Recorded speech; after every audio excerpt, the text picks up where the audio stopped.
The Background by Hector Hugh Munro. "That woman's art jargon tires me," said Clovis to his journalist friend. "She's so fond of talking of certain pictures as growing on one, as though they were a sort of fungus."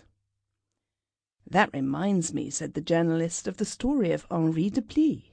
Have I ever told it to you?" Clovis shook his head.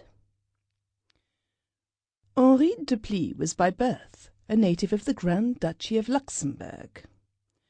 On maturer reflection he became a commercial traveller.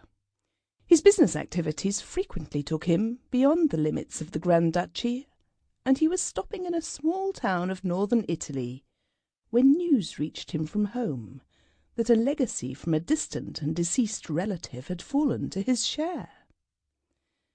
It was not a large legacy, even from the modest standpoint of Henri Deplis, but it impelled him towards some seemingly harmless extravagances.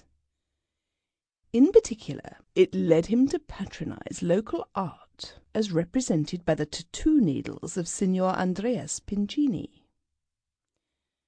Signor Pincini was, perhaps, the most brilliant master of tattoo craft that Italy had ever known.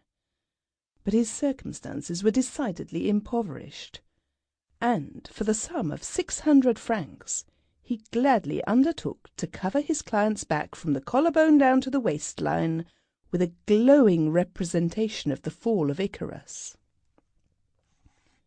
The design, when finally developed, was a slight disappointment to Monsieur Deplis, who had suspected Icarus of being a fortress taken by Wallenstein in the 30 Years' War. But he was more than satisfied with the execution of the work, which was acclaimed by all who had the privilege of seeing it as Pincini's masterpiece. It was his greatest effort and his last.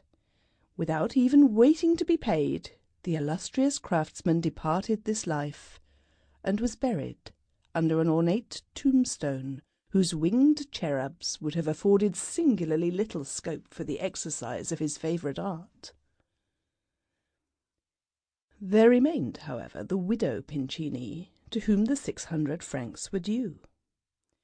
And thereupon arose the great crisis in the life of Henri Deplis, traveller of commerce. The legacy, under the stress of numerous little calls on its substance, had dwindled to very insignificant proportions, and when a pressing wine bill— Sample complete. Ready to continue?